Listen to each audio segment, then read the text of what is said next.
Twilight's parents had to share an episode with their children, their granddaughter, and Iron Will, and still had more personality than the two parents that had an entire episode to themselves. Well, ain't that some shit? Season 7 has been over and done with for a while now, and I was finally able to squeeze some time in to make the October roundup. So let's see how this season ends off. Episode 22. Twilight Velvet is in this episode and has a speaking role. Best episode of the season. Now, did that assessment sound underdeveloped and hype-driven to you? Good. Now you understand my feelings towards a royal problem and perfect pair. Jokes aside, I enjoy Once Upon a Zeppelin. Like I said in the previous season roundup, I love seeing characters getting pushed to their breaking points, and Twilight is one of my favorite characters to do that with, because the results are almost always worth it. On top of that, we get some great moments with each of her family members along the way. They're all a quirky bunch of weirdos and I love it. This pretty much cements Twilight as the member of the main six with the most interesting direct family, even after you take away the fact that half of them are alicorns. Although I'm not looking forward to the people that are gonna call Iron Will a villain like they did with Putting Your Hoof Down, despite the fact that the fault lied clearly with Twilight's parents for not reading the contract, but hey, it's worth it to finally see Twilight's family have their own episode. You see this? This is what a couple with actual chemistry looks like. Episode 23. There are 3 types of Pinkie Pie episodes. The ones that use her quirks and personality traits in ways that make her actually likable, the ones that rest on LOL so random and only appeal to people that already like her, and the ones that exemplify all the negatives of her character and serve as prime examples of why she's one of my least favorites in the series to begin with. Season 7 is the only season that's had 1 episode for each category, and Secrets and Pies falls into the second of those 3. In the past, I've stated my frustration with the show thinking that just showing Pinkie being random and off the wall for the sake of it is enough to make a good episode, and at this point, I'm almost desensitized to it. I just shake my head and go, well, what else did I expect? This type of Pinkie episode isn't as inflammatory as something like Rock Solid Friendship or A Friend Indeed. It's annoying, frustrating even, but ultimately harmless. Although it's a pretty funny coincidence that I drew a picture of Pinkie in a trash can, and less than a week later, this episode airs and shows Pinkie in a trash can. Maybe the show knows that she's trash.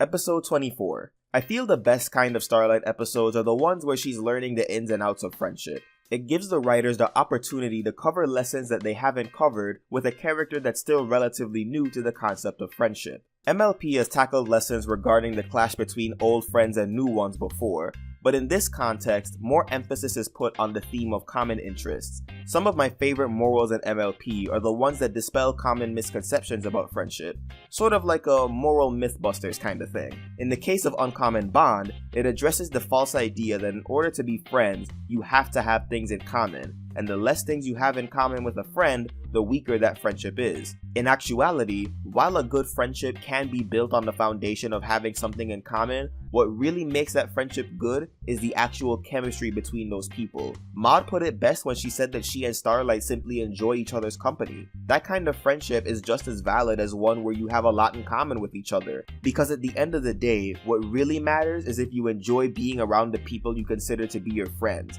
and I cannot endorse that message highly enough. And this is why I don't regret defending Starlight, because she can have good episodes. Honestly, all these people whining and complaining about her need to chill the hell out, especially Lily Pete. I wish she would roll up in here and try and talk shit about Starlight. I wish that bitch would, cause she is gonna catch these hooves so quick. She's gonna wish she didn't step to me. Oh, Sketchy, flattery will get you everywhere. Oh, Kevin, why would you say such mean things about this nice lady? Boy, don't even try. Episodes 25 and 26? Okay.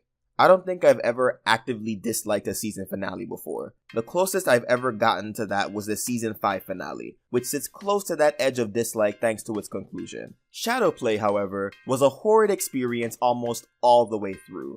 I really had to sit down and think about why this finale didn't sit well with me, and the conclusion I came to was this. Shadowplay is an amalgamation of the show's 2 biggest weaknesses, the first of which being its flimsy attempt at a sympathetic villain. The most recent villains that were introduced and not redeemed were T-Rex and the Dazzlings, and that was almost 4 years ago. When you include Equestria Girls and the movie, Stygian is the 5th consecutive main villain that MLP has introduced and redeemed within the same breath.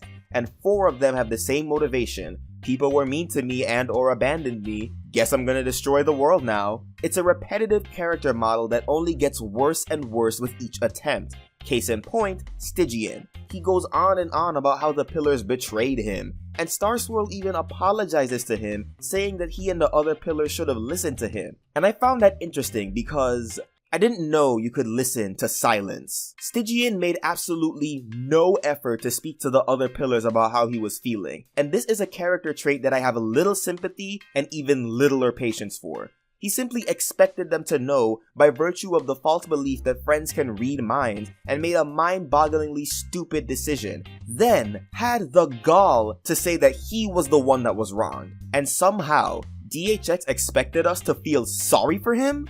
Well, he could have talked to the other pillars and they just didn't show it. Kevin, if that was their reasoning, then that only makes this worse. Why would you willingly omit a detail that would give a character's motivation more validity? Why would you consciously decide to kneecap your story like that? It's the same 0 to 100 motivation we've had for several villains, and unlike Tempest, Stygian doesn't have the saving grace of being hot as all hell. Even if the story was done well though, there's still the matter of repetition. Whether it's good or not, doing this same villain design back to back with little to no variation kills excitement for both new and returning villains in the future. Instead of wondering what the next villain will bring to the table, we're just counting down the minutes until their redemption. The other big weakness is a more recent one: the prioritization of lore over story. Episodes that try to put lore and world building as its main focus end up being some of the weakest episodes because they get cause and effect backwards. Good lore doesn't make a good story. Good stories make good lore.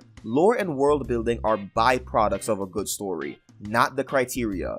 When you work backwards from the premise of, let's have Starswirl come back and explain the origins of the elements of harmony because that would be cool, then most of what you do from then on is going to be based on justifying that premise rather than tell an actual story. The sad part is that this is what a large portion of the fans wants. They want world building and lore to take priority. They want origins. They want the magic to be explained. And you can see it in how these types of fans overlook the story in favor of hyper-focusing on tertiary aspects like the science behind changelings and love. The best MLP stories have historically been character-driven, because it's the characters that make the show what it is.